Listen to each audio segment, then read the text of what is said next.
Hello. So today I'm going to talk to you about mites in animals, specifically Demodex and scabies mites. I'll talk about some of our other species of mites in a later discussion, but Demodex and scabies are the two most common mites that we're going to see in animals, and they can cause a wide range of problems. They can cause hair loss, itching, scabbing, secondary infections on the skin. The most common way to diagnose these is to do what's called a skin scrape. It's where we actually take a scalpel blade and we scrape off hair in the top layer or two of skin in certain areas and look at it under the microscope. We're actually looking for that mite itself. Now, thankfully, we are seeing less incidences of these types of mites because when our newer age flea prevention started to come out, they actually treat and prevent a lot of these mite infestations.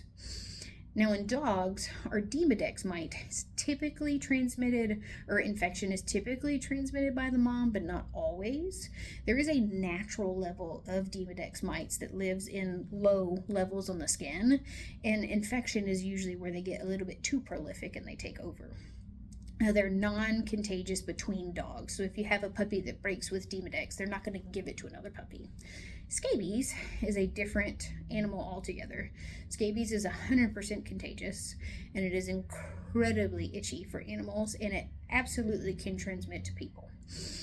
So scabies mites are one that if you have a very itchy animal and your vet recommends a skin scrape, it's probably a good idea to just go ahead and do it and make sure that scabies mite is not there. They can be a little bit difficult to find on a skin scrape, so sometimes you have to have 2 or 3 negatives to really know that it's negative.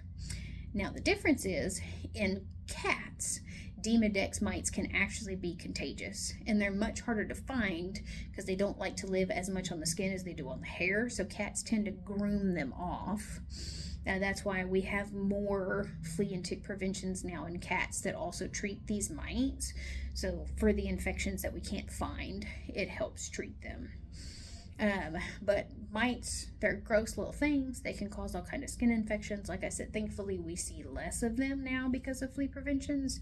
If for some reason your animal cannot get the new age flea preventions, either the topicals or the tablets, there is kind of an old school way of treating mites by doing lime sulfur dips, which smell like rotten eggs, or doing daily ivermectin dosages. But kind of your classic is going to be to do those flea preventions and see if it covers it. So in my next talk, I'm going to be talking about my other type of mites, but those are our biggest 2 skin mites that we see in cats and dogs.